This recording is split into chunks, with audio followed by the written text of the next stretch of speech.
welcome. We are super excited. We have our friend Cory Mau here. Hopefully everybody let me know in the chat if you can hear me.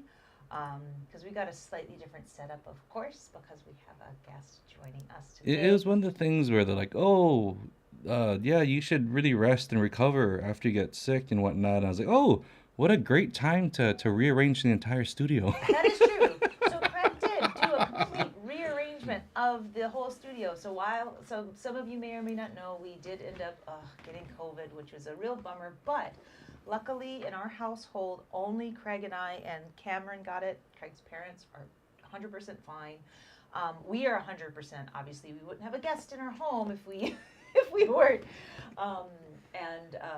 Cameron actually got through it really easy. I'm so grateful. Yeah, he was a trooper. We were super nervous. But yeah, 3 days he was fine. He never ran a fever. None of us did actually, but I was the one I think that had it the worst, where I was having trouble breathing but no fever. And then Craig had symptoms but never tested positive. But that was the vaccine working hard on that one for sure. Seriously. So we're grateful. But of course, Craig during that time, while he should be sleeping, is like, oh, you know what? I'm gonna move this here. So everything's been completely rearranged. We'll see how long this iteration lasts. I swear we end up redoing the studio like every 6 months. So at least in San Diego, that's how it felt. So we'll see about here. I'm gonna put all of us on screen for a second. Of course, we have the extremely talented Cory Mau joining us today for a very special workshop. Or afternoon, wherever you are. Morning, afternoon, evening. Can we cover them all? Yeah. Midday, mid-afternoon, Yes. mid-evening. Yeah, so my angle is a little different today. I have Sarah on my side there. Cory is right behind me. Yeah. But yeah, this is gonna be a lot of fun. Yeah, we're very excited, and if you haven't already gotten your packet, the link is actually just underneath me, craigandsarah.com/live, and you can go ahead and get a packet if you'd like. Everything is also shown on screen too, and if you are unable to afford a packet at this time, just shoot us an email, chimazel@gmail.com. You can go to our website if you're like, wait, I can't write that down that fast. You just go to our website and go to that link, and there is a spot where you can click to email us, and it pops up automatically. I do want to give a quick shout out because we know that the pandemic, for many people, we're still feeling the effects of that. And there are some people who just are on an extremely tight budget and still want to participate. And for those of you who do buy that Diaper Club packet, not only does that come with, I think for this one, it's 2 different chord melody arrangements. But it also helps us give free packets to those who can't afford one. So we still have people emailing us requesting those packets because, again, they're just not quite out of this yet. So thank you all for helping us with that and taking care of the ukulele community. Huge thank you. I know Sarah has an introduction that we'll get to with Cory, but just a tiny bit about him and why you're in for such a treat today. We're so excited. I should have pulled up the picture of the Halloween costumes. We can find it and pull it up. I'll try and find it. I'll try and find it before the workshop's done. Yes. But Cory is so talented in so many ways, as a performer, as a instrumentalist, as a singer, a guitar player, ukulele player, and we're just honored to have him here with us today. His band Keolu is incredible.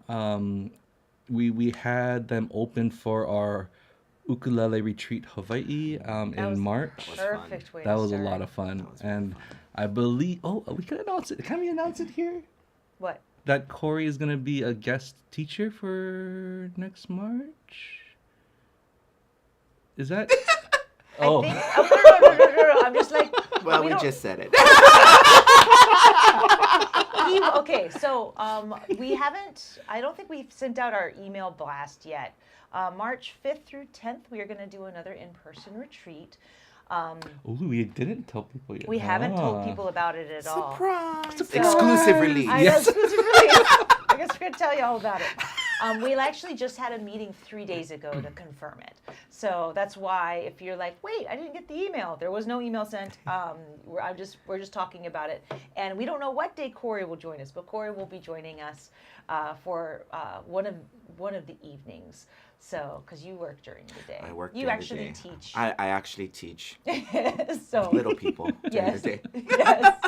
So then he'll come teach us big people Yeah. in the evening. But so we're just really excited about that. So yeah, so if you want to join us for our March retreat in person, those of you who, some people have actually already solidified their spot because they joined us last year. And those of you who did join us last year, we will be contacting you guys first. So don't worry, don't be like, oh no, my spot. You're okay. But it's going to be March 5th through 10th, 2023. And we actually lengthened it, so it's one extra day so that we can squeeze in some more fun stuff for you folks. Yeah, we learned a lot from this past one, and there's so many fun things that we're gonna add to it. And thank you guys so much for the we have, not only in the chat, but we had emails and messages about the COVID and what people did to kind of make it easier for them. So thank you so much for those suggestions. And it's the fatigue part is no joke. That was rough. Kind of getting back into it, especially with a toddler who was like recovered, and you're like, oh, can you go play with this thing by yourself, please? Not quite yet. Oh, but this is great. Yeah, Carrie, we're working with Cameron on the potty training at the moment, so we're not quite past the diaper stage yet. So we'll definitely think of another packet name once that happens for sure. Yes, we've Andre, great to see. Still working on it, and I see we have folks from Germany. I think I saw some folks from the UK. Thank you guys so much for joining us from all over the world. Welcome. It's pretty neat. Welcome. Wow. Okay, cool. From San Diego. So many great, amazing people. And I think, so we were chatting earlier with Cory, and I was like, oh yeah, we've gotten many emails. A lot of folks love the song that he's going to be covering, A Cool Morning Dew. What was it that you said? I said, well, now the expectation went from here to here. It's going to be wonderful. I have no doubts. Yeah, and if you're not satisfied with the workshop, Cory will give you a 40-second hug the next time he sees you. It'll be great. That'll make it all worth it. I promise. All worth it. I promise. Oh, this is going to be great. Now, go ahead. So this is what you said, gig 5 for you? This is gig 5 this weekend of 6. Oh, man. Yeah, so there's a little rasp that's there, but it adds color and texture and character. Yeah. Oh my gosh. Oh, and I know worries. we still have 7 minutes according to the timer before we officially start. But I did want to play just a quick snippet from Keolu's concert if you missed it. If you missed it, go on our YouTube channel, look up our Backyard Concert Series. This was concert number 8, yes, I believe. But this is just a quick sample of the amazing Keolu, which Cory is a co-founder of. Yes. 1, 2, 3, 4.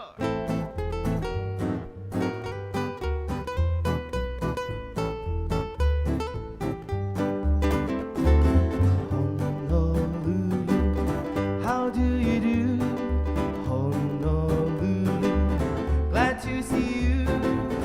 I love your sunshine on this statue. That's why you see me smiling at you. You're the flower. Oh, Mother Earth, we've got to tip our hats to you. I love your mountain streams and your ocean breeze. Honolulu, I'm wild about you.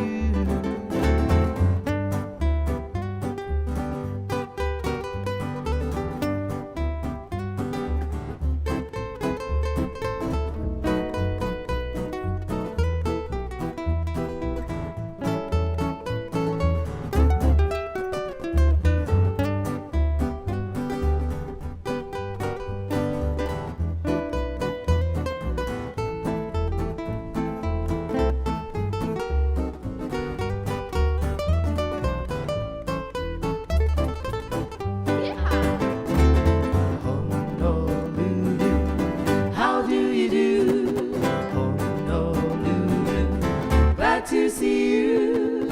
I love the sunshine, honest I do. That's why you see me smiling at you and the flower. Oh, Mother Earth, we've got to tip our hats to you and you. I love your mountain streams and your ocean breeze. Honolulu, I'm wild about you. Yes, I said, Honolulu, I'm wild about you.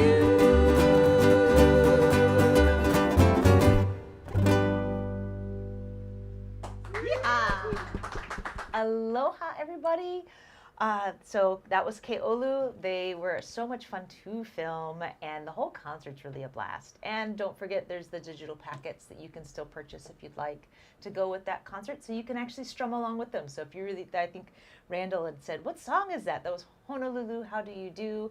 And the chords are in the packet, so you can totally jam along. Rudy asks if that song could be the next workshop. It's so catchy. It is so catchy. It will be in my head for like the next week. Now that's a thought. Right? That's a thought for It's a- March. I like Hey. it. I like it. So, one quick housekeeping thing before I officially introduce Cory is we actually yesterday had such a blast. We got to film Jeff Peterson yesterday.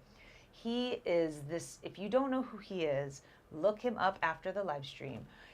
Just look up Jeff Peterson guitar or Jeff Peterson ukulele, and you'll find him because he plays both instruments amazingly well.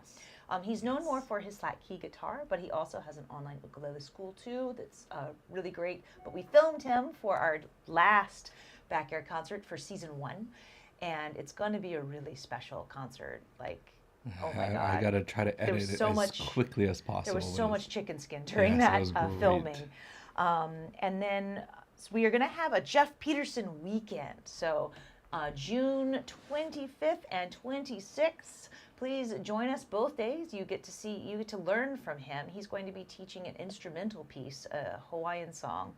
I can't remember what the name of the song is right now, but he already has it. It's all tabbed out. It's really beautiful. And he actually plays the song during the concert the next day on the 26th. So join us 9 a.m. on June 25th for his workshop. It's going to be amazing. And then for the 26th, you can wake up and have some coffee and listen to some amazing, beautiful, beautiful music with Jeff. So mark your calendars, folks. It's going to be amazing. And all those times, of course, are Hawaii Standard Time. Nice. Now, up next, we have somebody who I feel needs no introduction, but we have our dear friend, Mr. Cory Mau. He is one of the co-founders of the band Keolu. He has been an ukulele teacher for over 10 years, working at the Roy Sukuma studio, and it's just an absolute joy to be around. He also has a master's in education. So fancy. I know, he's so fancy. And he also, during the day when he's not playing music, he is teaching little guys, little people. So please welcome Mr. Cory Mau. He's going to be taking us through a beautiful mele, E Ku'u Morning Dew. Woo! Cory! And just as a heads up, again, for the live streams, we Sarah and I. I'll pull up for just a second. You're like the voice of God right now. I know, it's like, whoa. Sarah and I do have our online school with Artist Works, and we started doing these live streams to do something for the community. And it's always been important to us that we do these things for free because we want to make sure we can help connect and strengthen the ukulele community. And so we will have the packet actually shown on screen with us. So again, there's no, you don't have to purchase one. Again, if you want to help support these live streams, that's how you can do it. But I just want to make sure, we are showing this on screen for you guys throughout. So without further ado, here is Cory. Yay. Man, that was like a real hyped up introduction, you guys. Now I really feel like we're gonna rock it today.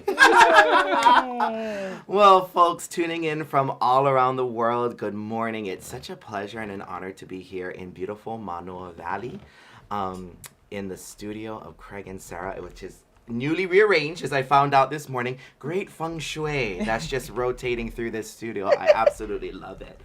But before I go on, I do have to just make this disclaimer, which is really important to say that whatever I share in today's workshop is very much my approach to Hawaiian music and kind of the approach that I was brought up within my school of teaching.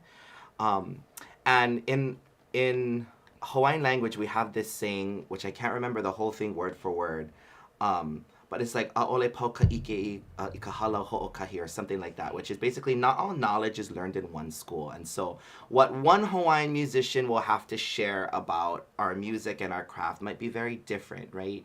And there's a whole, I mean, when you ask any Hawaiian musician, there's like a whole genealogy to our training and our upbringing and who our mentors were and our mentors' mentors and our mentors' mentors' mentors. I mean, it can go all the way back as far as you want it to go. And so in no way, shape, or form am I claiming that I am the end-all, know-all. But it is just a privilege for me to be able to share what knowledge I do have and share and approaches that I take to Hawaiian music. So with that being said. That was beautifully Yeah, said. with Thank that you. being, yeah, of course. And I have a beautiful, as Sarah mentioned, this is gig number 5 for me this weekend. So I have a beautiful cup of jasmine tea sponsored by Neil Chin. Yes, thank you, Neil. So I have to shout out Neil for that. We just talked about maybe perhaps doing like a new segment called Tea Time with Neil. We might throw that somewhere. I love it.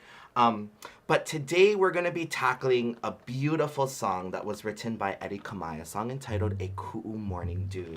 And so today my plan is to show you some ukulele things that we can do with it, but also to share with you some Hawaiian language things, which again, I'm not a fluent native speaker by any means, but again, sharing with you what I know, and then some stories behind the song. And actually a great resource that's located inside of the packet is this resource here, which I'll go ahead and just point out. It's this eddiekamai.songbook.org.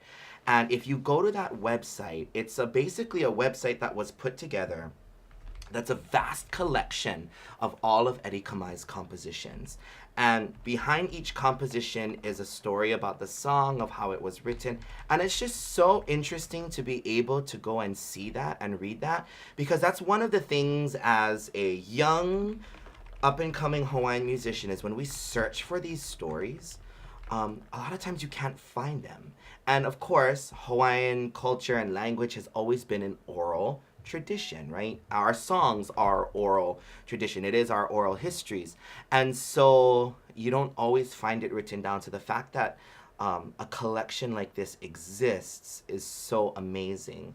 And so if you have the chance, please go and visit that website and check out a whole bunch of other things in the songbook collection. Cough, cough. All right. So without further ado, let's go ahead and jump into the song.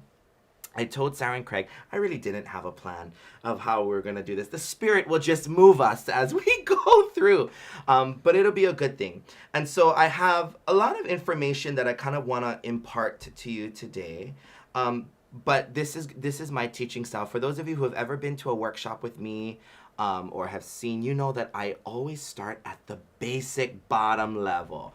For the entry beginner and the advanced player, you can enter in as well. And then what I'll do throughout the sessions, I'll try to build the song up and work our way for those of you who are a little more advanced, who want to tickle your strings in different ways. I like that, tickle your strings. Sarah's laughing, but she likes it too. Yes. We'll build that for you so you can kind of see how to gain some variety in terms of the arrangement of this song. However, if you are just a beginner player, then stick to this first rendition. It's totally fine and totally perfect, okay? So, we're going to start by reviewing chords. And what I love about this song, as most Hawaiian mele go, they're very simple progressions, right? You have really simple chord progressions that repeat over and over and over again, okay? So, 4 chords in this song. We're doing this one in the key of G. So, we have your G chord, which again, everyone knows is this way. So one thing that I do want to say about the G chord is sometimes I see people holding the G chord like this. If we can get a zoom up on this one. Oh, there we are. And it's where people put the index finger down on the bottom and they have their middle finger on the top. And it totally works. And again, not to say that my way is the best way, but a lot of times it's better to hold the G chord like this with your index finger on the top because it allows your fingers to be more dexterous. See, we'll add words. Word of the day, dexterous. Right? It allows your fingers to jump to the next chord. When you go this way, sometimes you're going to get tangled up. Yeah, when you're trying to switch chords. So really, and especially for this song, you're going to want to leave your G in this position here. So that's the index finger on the 3rd string, 2nd fret, your middle finger on the 1st string, 2nd fret, and then your ring finger is going to be on the 2nd string, 3rd fret. Okay, so that's your G chord. Okay, the next is going to be C. And we're going to talk about this C chord. This C chord is actually quite interesting in this song. I was sharing with Sarah and Craig when we shot the promo that I have thoughts about this C. But we'll stick with it for now, okay? Now, D7. A lot of people learn D7 when they first start playing ukulele like this, which is totally fine. But for this song, I'm going to ask that you play your stationary D7. And a lot of times in Hawaiian music, you'll find that people will play the stationary D7 because of the voicing of the chord. It's more open and it doesn't cut through as strongly as this D7 does because you have this octave C here, which can really cut through your song sometimes. So stationary D7 is wonderful here.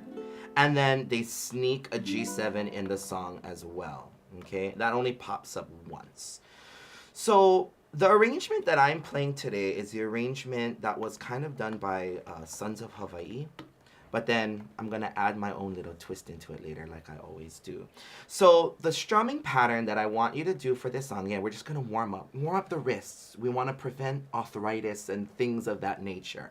So we want to do a nice simple warm up. We're just going to do a simple down, up strum. Okay? Now, again, a thing with Hawaiian music, I sing it, I love it.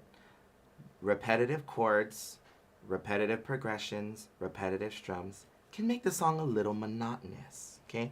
So when you're strumming, it's really important that you don't want to overly bang your strings. This can get really tough to listen to over and over again, and you will probably end up boring yourself. That is a thing that my students have brought up to me. They're like, oh, strumming is so great. We can't sing it. And, it just becomes super like, da, da, da, da, the whole song. So one way that we can alleviate that is add some dynamic. Every down and every up strum does not need to be at the same level. Yeah? So you might want to emphasize certain down strums and keep those up strums a little more light.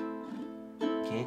Now the reason why I'm starting with this strumming progression is because it's really good for developing your internal rhythm.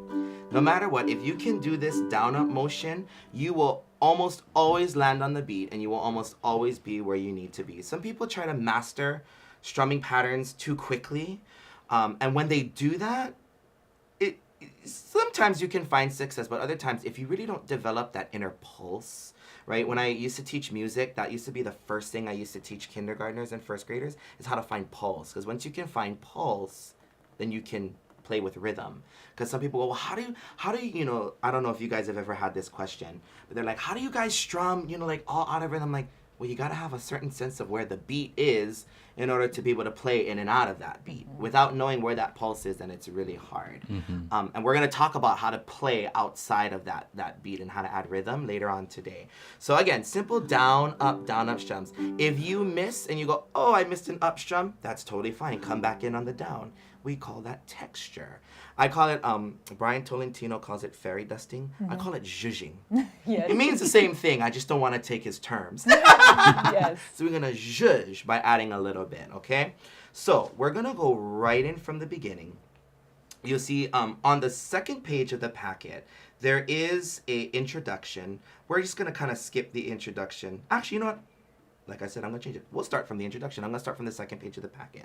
That way it gives you a little more sense of the bars here, okay? Oh, scroll it down just a hair. Hair. Other way. Other way. There yeah, we go. Perfect. Thank you. There we go. We can see chords too. All right. So as you can see, it's going to start here on the C chord of the introduction, okay? And that's gonna be 4 beats there. Now the D7, the stationary D7, earlier you saw me holding it like this, okay? You saw me holding it with the index, wow, with the click of a button, Craig. That was so fancy. You'll also learn that I'm easily distractible. You saw me holding it earlier like this with the index finger on top and the middle finger. That works too, okay? Because if you'll notice, from D7, you're always most likely coming back to G. Another way you can hold it is with the middle finger at the top and the ring finger here. I'm not going to tell you whether or not there's a correct way or a not correct way. Do the way that feels most comfortable to you, okay? For me, this just feels a little awkward because I've just been brought up doing this with my middle finger on the top. But for many of you, if this works to go back into the G, totally fine.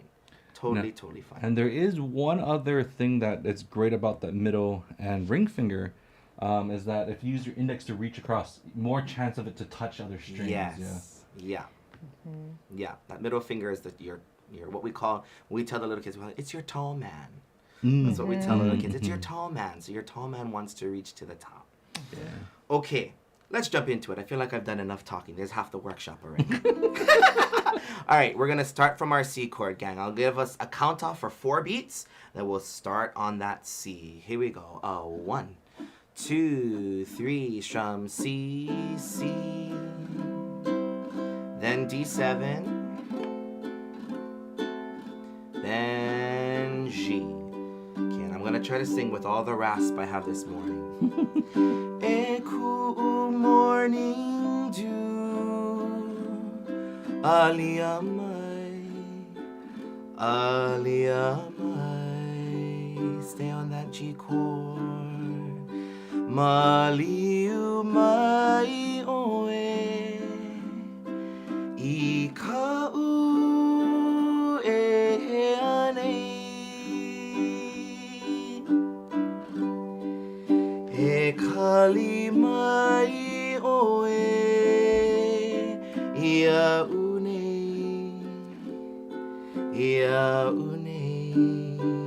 Stay on the G again. Ova G7 ihono. D7 meke aloha. Now we're going to repeat the progression. Go back to the C again.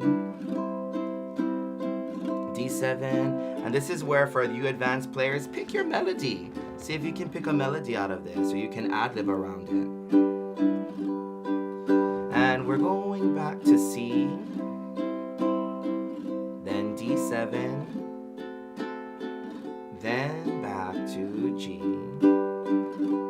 It's really beautiful.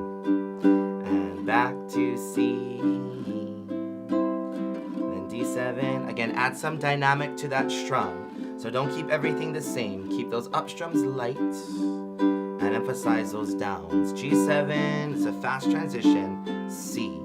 I'll come back over that transition, no worries. D7, then back to G. Look at the next verse. Vehe mai ke alaula oliliko nei lihau e ho helo ana I neia papalina iu ka o mana I ka iu uhivai malaila no ka ua e pili maua malaila no ka ua e pili maua. And we'll just end on that G chord for now. I'll show you how to play a fancier ending in a little bit. Okay, so hey, that was our first rendition of A Cool Morning Dew. Give yourself a round of applause. That was wonderful. Okay, so a couple things that I see. And as always, you write the packets and you notice some things. I want to draw your attention over here to this part of the song, where we're on this last line, e kalimai oe ia une. So one of the things about here, and it's hard to kind of notate in this style, is just make a note that this G chord is actually just 2 beats. Oh, let's get a pencil going. Is just 2 beats here. Okay? Because what you're going to do is you're going to come back in with the G7 down here on a 2 beat. So you can actually just... It's fun. We're coloring too. It totally works. It totally works. Okay? And then the C, D7. Now here at the ending, there's 2 bars of G here, but actually you only need 1. The tricky thing about this song is it picks up right into the verse. It's like a pickup... some pickup notes and pickup bar. So you can actually leave that G out. Meke, so if I kind of play it, Meke, here's 4 beats. Then back to G, 2, 3, 4. Then I'm gonna come here. Then here's a 4. Eku, you hear it picks up, so you use that G to pick up back in. Eku, morning dew, so on and so forth. Okay. Now, a couple things that I wanted to add about the strum that you noticed I was doing. So one thing that beginners have a tendency to do a lot is they really try to make that down and up as even as possible. And the thing about up strums, which is really tricky, is up strums can sometimes make your song feel really heavy. It really has a tendency sometimes, if you're really emphasizing those up strums, to weigh your song down, because you're hammering at this rhythm. So it's better to emphasize the downs and keep your up strums really light. Okay, so when you're coming down, and again, however it is you strum, you notice that I strum with all my fingers going down. It gives a little more power and oomph. But on that up strum, it's just a really light gliss over the strings with my thumb. Is kind of how I'm doing it. And so people, whenever they ask me to strum, I'll try to do like a super close-up on my hand. My hand does this really weird like rotating thing where I strum down and then I kind of like rotate my thumb out like this. So I'll try to, there, hey, non-blurry thumbs. I'll like rotate my thumb out and I'll come up. So I'll go down. With the fingers, up, with the thumb. Down, yeah. It kind of just, my thumb just kind of does this like, like the worm. Like the worm. Like the worm, but a very subtle worm. A very baby worm. Okay, so it kind of does this rotation, so I come down and I glide up. Oh, sorry. I glide up with the thumb. Okay, so that's kind of what allows me to, so you can kind of see it there. I'm going real slow. So I'll kind of bring it back to come down. Oh, here I'll go like this. Is that better? I'll come down, and then I'll kind of bring that thumb out to glide up. One more time. Down. Then the thumb comes like that. And then it kind of tucks behind. Yeah? Okay. So some people like to do it. I see some people strum with just their index, right? And so that works too. Because what you can do with the index is you strum down with the nail part and you come up with the flesh part. Yeah? That's a nice trick to keep the up strums light, I think. To come down with that nail and then come up with the flesh part. Okay? So however you do it, again, because the also thing about strumming is everyone has their own techniques. I see I've literally seen people who like to strum dominantly with their pinky finger. Don't know how it works, but it works. And if it works for you, that's the most important thing. The quality of your sound is what's important. So that's what you want to get. You want your strum to be nice and clean and crisp. And then again, that dynamic part. So better always down with the nail, and if you want to come up with the fleshy part, because again, your up strums are, at least in terms of this style of music, your up strums are not as important. If we were doing reggae, a little bit different. We want to really jam that up strum, which next workshop we can get Craig out there. Yes. So there's one question. Sure. Somebody just wanted clarification on Absolutely. the G7 is 2 beats, correct? The G7 is 2 beats. And the G with the 2 lines is really just 2 beats. Yes. Yep. Yeah. So again, this here will be 2 beats here. Thanks. And 2 beats. Yeah, Great. sure.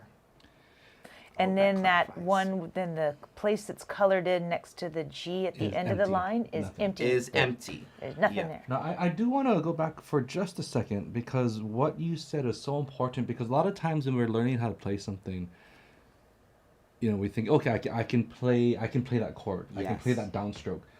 But what you eventually want to work on is how can I play that downstroke and have these different tones because it's all about context. And when you play different genres, when you play with Yes. different feeling, it's the same chord, but it's how you approach it and how you manipulate that sound that gives it that incredible difference. And that's where we can expand our repertoire of tones that we can get by just manipulating how we attack each chord or each pluck or each upstrum, that kind Absolutely. of thing. So Absolutely. that was a really great point to bring up. Thank you. Absolutely. And we call it like people who, are not necessarily brought up musically trained, like they hear this word dynamics a lot. They're like, dynamics, what is that?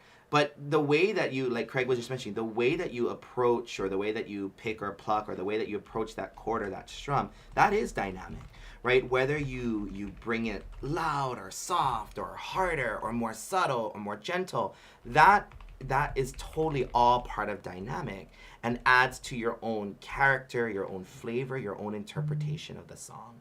Yeah, and that's what's really awesome too. So I know this is a Hawaiian music workshop, so I wanted to spend some time before I go into the next rendition about some language things, because I think a lot of people around the world are like, Hawaiian music, and they love it, and sometimes the pronunciation can sometimes be a little tricky of certain things. And I think this might be a good time, so I'm going to go into story time for 5 minutes, if you don't mind, but I promise we'll get back to the ukulele stuff soon.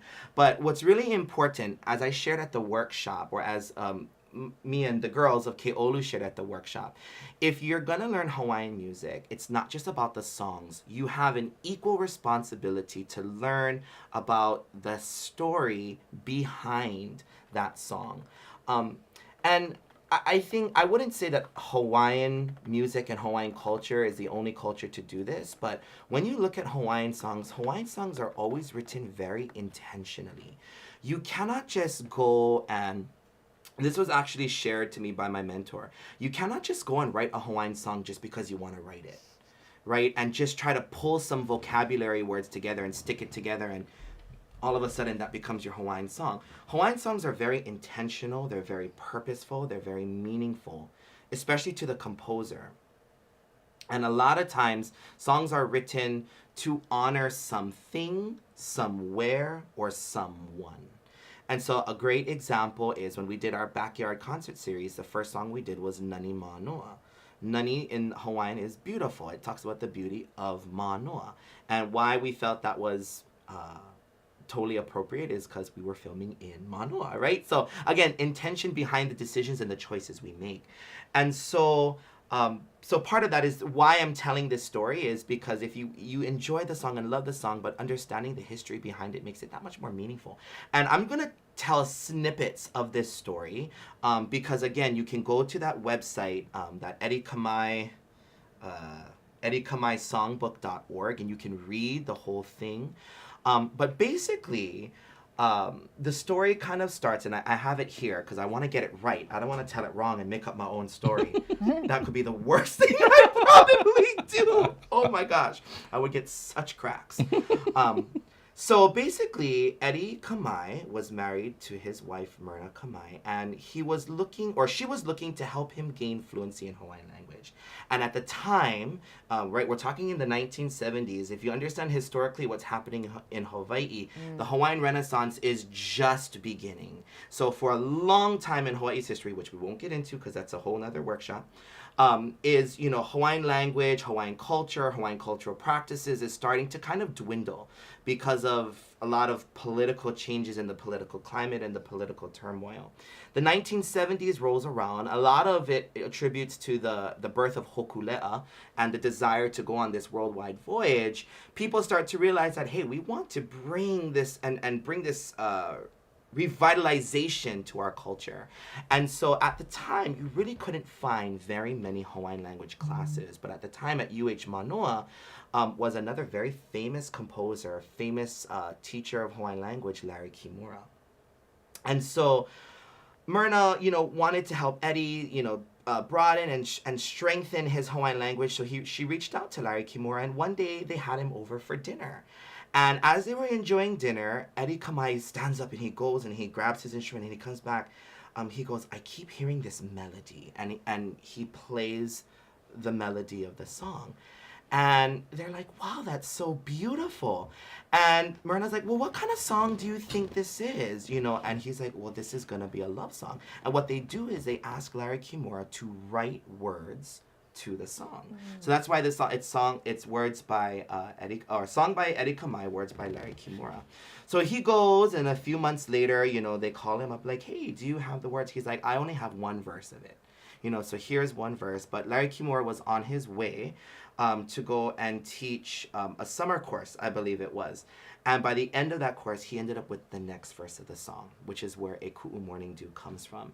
And so it is a love song, and within the song, they point out a lot of different things, which I'll come back to later on as I broaden this story. But an interesting thing is there's many renditions of this song because this song has evolved over time. For those of you who are fans of Melvine Lead, one of Hawaii's most beautiful original divas here, they ended up approaching her to write a beginning part to this song, and to sing the beginning part of this song. And so if you've ever listened to her rendition, there's like a part in English that kind of starts off the song, and that was the addition in the second round of the song, and then they did a third rendition as well.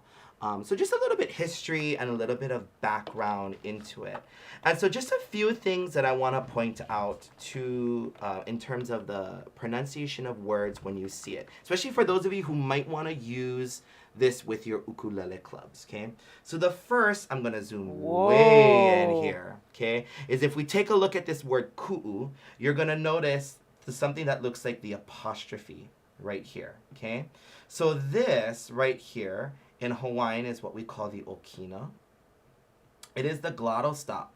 And a lot of times people will just kind of gloss over it because they don't really know what it means, but it's super important. You can't do that because the absence or the presence of an okina can totally, completely change the meaning of a word. And so you want to make sure that you honor that. So people are always like, well, how do you, what does it sound like? And the way I kind of teach it is if you think of the phrase, uh-oh, that sudden stop before the uh-oh, that is the sound of the okina. So instead of a ku, sometimes they go a ku, like it's not a ooh, you're not using your throat. You're literally putting a break, a ku. You want to attack it. So uh-oh, ku, a ku. Okay, so that's really important. So that pops up in many places. So ku'u, this is where Hawaiian can be a little tongue twister. Here, you have it again. The word is ka'u. Okay, again, ka'u. Okay, so that's really important. And then sometimes you'll notice it comes at the beginning of words here. Like right here. This is oe. Okay, so again, you hear I'm kind of putting that extra emphasis on the beginning. Here, this word would be ya'u. And I won't go into how all the vowels blend, because again, totally different lesson. But just gives you some sort of sense. So anytime you see that okina, do the glottal stop is really important. If only these ukulele players had a word to practice. If only there was something in, and I will admit, that is a very touchy subject for me because you hear it, right? So many ways, said so many ways. And so all of you in this workshop will now, from this day on out, forever and ever, will pronounce ukulele the correct way. Because if you notice, and I'm going to zoom down to the bottom of the packet, if you've ever seen the word ukulele, you're going to notice that there is an okina that's written at the front of the word. And so a lot of times people, all right, we hear ukulele. If I spelt that, it would be like this. U-ka-lay. That's the spelling of Or would it be L-A-Y? Yeah, lay. Yeah, it could be lay. Yeah, Lay. Lay. This is the Hawaiian lay. It could be Right. L-A-Y. Ukulele. Very different spelling. So if you're thinking about the spelling, if we break it down, this first part is oo, ooh, right? Oo, ku, le, le. There's nothing here that makes that lay sound. So oo, ku, le, le. And later on, we could talk about how to keep your vowels tight, but that can be, again, another workshop. Maybe we should have to have a whole language workshop. That actually would be really love fun. that. You That'd know, be fun. we could. There's actually some another artist that would be really great for that. Okay, back to the song. So now we're gonna start to talk about how we can elevate this song up, because again, I told you that repetitive chord progression sometimes can feel a little bit mundane if you're doing it over and over and over again. So where I wanna start is I wanna start by adding in some chords to add in some spice of life to this song, okay? So I'll show you how to substitute some chords in and out of choices that you can make, because music is all about choices. And this starts, what I'm giving you here in this packet is the beginning of a form. When I gave it to Sarah, I told her, I said, I really don't know if this is what I want to do, but really, and this is what I tell my students all the time, whenever I give them songs and arrangements, it's giving them choices and options. And I'm sure Sarah and Craig as ukulele teachers as well, and every other ukulele teacher who's been here, when we teach our students, that's essentially what we want for them, is to give them a toolkit of choices that they can use that hopefully then they can go back and interpret, right, on their own. I call it the Batman utility belt. I love it. I love it. Maybe we can make one. We should make an ukulele. I love it. Okay. We have so many side projects we're going to start, guys. It's going to be wonderful. It's going to be so wonderful. So I'm going to go over some of these choices with you, and I'm going to first kind of start by the chords and where we can place them, and hopefully give you a little bit more insight into my thought process, and then we'll go through and we'll try to play it. Yay. So let's start by talking about this very first chord here, which is a G sharp diminished. Okay, G sharp diminished looks like that. Okay, we call it, I don't know what you guys call it. I call it the checkerboard chord. That's a great. Yeah, I call like it that. checkerboard because if you think about how you hold it, you start by putting, right, your index finger, well, I'll go to the first fret, your index finger on the top string of the first fret. Then you skip a string, right? Your middle finger goes to that second string. And then what I tell my students is fill in the gaps with your other fingers. So it looks like a checkerboard. We call it the checkerboard chord. I like that. I call this the big squishy and this the small squishy. And now, but that came about because of our students Bob and Alice. That's what I they love called it. it. And we just ended up going, yep, big squishy and little Big squishy. and little squishy. You see, Yeah. trading tips of the trade. I love it. Okay, what do diminished chords do? They do a lot of things. In Hawaiian music, what does it do? It's what we call a passing chord. It helps to move your melody along, okay? And so when you add the diminished, it really just kind of helps to lift up that melody and bring you into the next chord, yeah? So if you listen to the way we first played it, right? We went, E ku'u morning dew. Compare that to, E ku'u morning dew. Ooh. Yeah, ooh. What It's a- real. Are there children here? I guess it's real sexy. If there are children here, it's real precious. Yes. But it adds a certain, just, I can't, it's not a better word. It's a sexiness. It adds a sexiness je to ne your song. sais quoi. A je ne sais quoi. I like that. Maybe people from around the world can give us their words for it. So again, it helps to carry that melody along, okay? So you can add that diminished in there and just kind of throw it in whenever you kind of have that G chord. But there are certain places where it belongs, which I'll share with you where they kind of go to. Now, on the next chord, you're like, oh Lord, what is this? This is a C in parentheses, A minor, what is that? So, funny thing about this song, E Ku'u Morning Dew, here in Hawaii, you'll find a lot of players, when they play the song E Ku'u Morning Dew, will actually play the second chord as an A minor. When I went back and I listened to Sons of Hawaii's recording, they actually played it with a C, which is why our first arrangement, I had a C in there. And then I was thinking, well, why would it have switched to an A minor? Like, where, yes, it sounds good. It totally works, right? Because you have the whole relationship of relative minors and relative majors.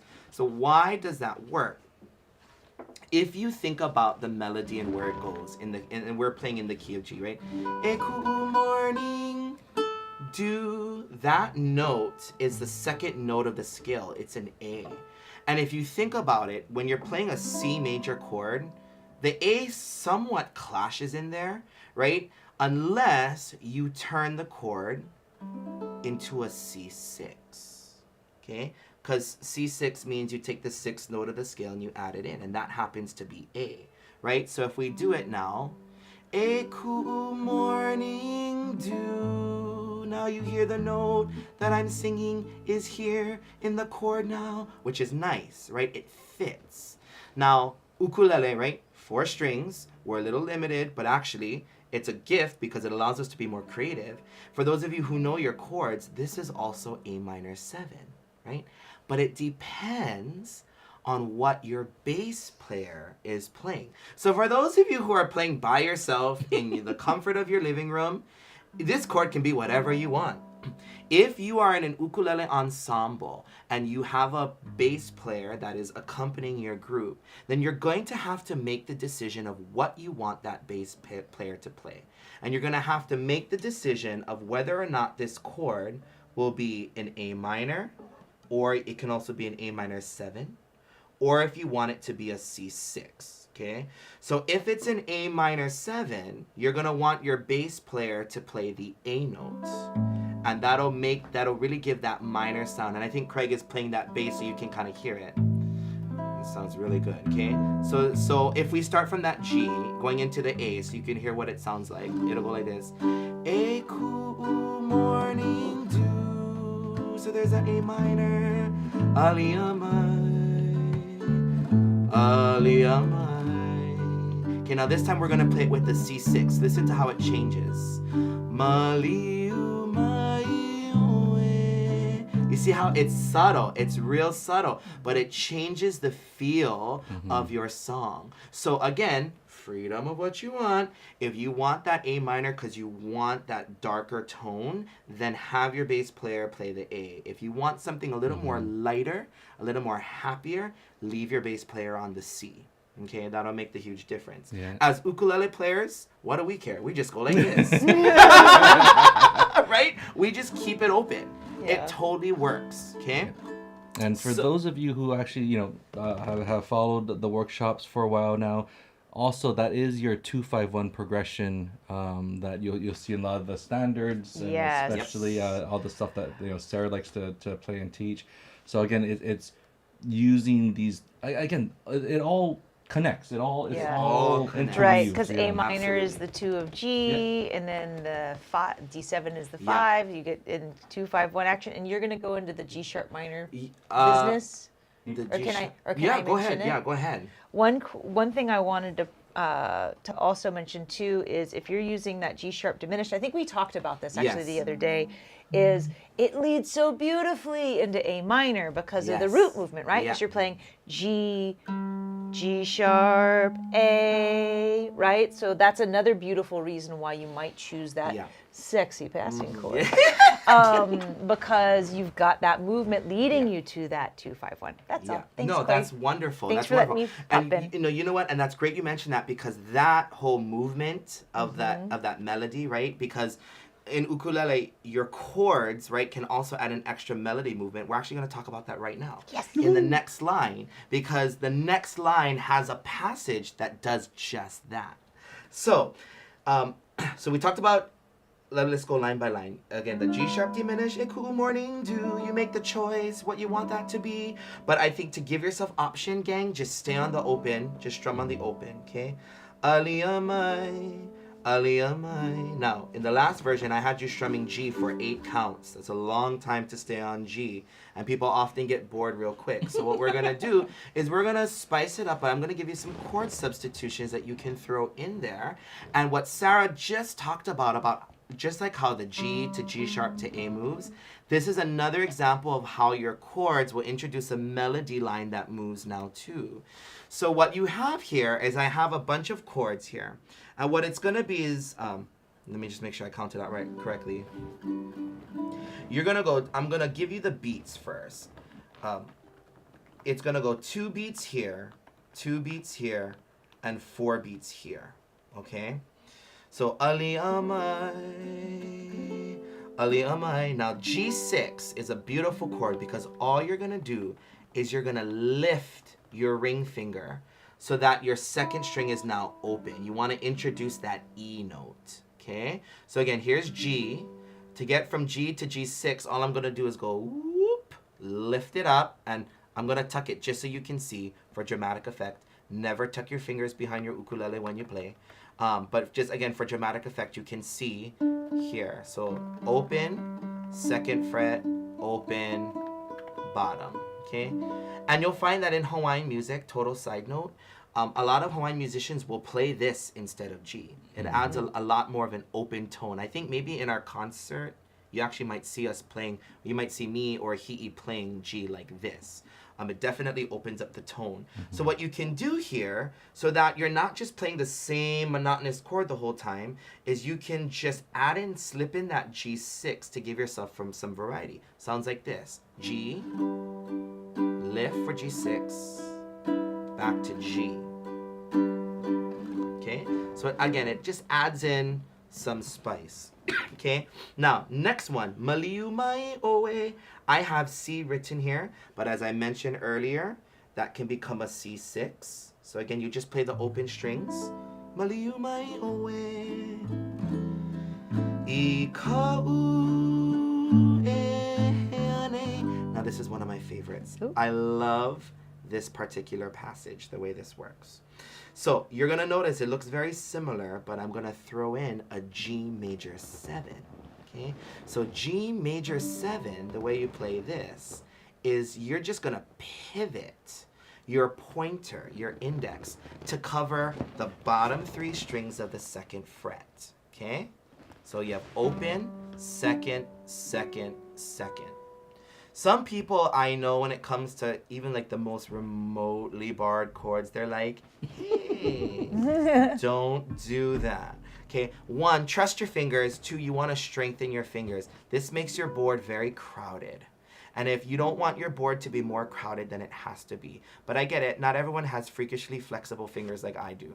So, somewhere I can bend in some ways that are just oddly strange. So, the way that I really suggest you play that G major 7 is by barring, doing like a partial bar with your index. Now, if you're like this and you're finding, yeah, you're probably using the pad of your finger, and if it's not super strong, you're gonna get that muted sound. So what can you do? I actually learned this from Ian O'Sullivan. All you're gonna do is you're gonna take this and you're just gonna ever so slightly rotate this finger. Okay, so if you watch, rather than flat on, we'll try to really get in there. I'm just going to really ever so slightly turn this finger. It's real subtle to give a stronger bar. And why is that? Because if you look on if you feel, right, you have the soft pad part of your finger. Here, I'll go like this, soft pad. But the instant you turn this way, you're going to feel that this part of your finger is much firmer, right? There's a little more cartilage here. That's going to give you a nice solid hold on that chord. So when I'm holding, if you're going straight on and you're getting, right, it's not coming out, then just rotate ever so slightly so you can get that cartilage part. And again, if there are any doctors and you're like, that's not cartilage, feel free to drop in the comments. Okay? And that will help you to give a stronger bar, yeah? So just for those of you who are like, what exactly is he doing? I'm rolling outwards.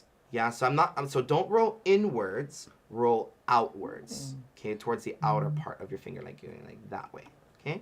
So G major 7, that takes you into the G6, which we learned was this, okay? So really quickly, if you watch my finger, what my finger is doing from G to G major 7 to G6, do you see what I'm doing there?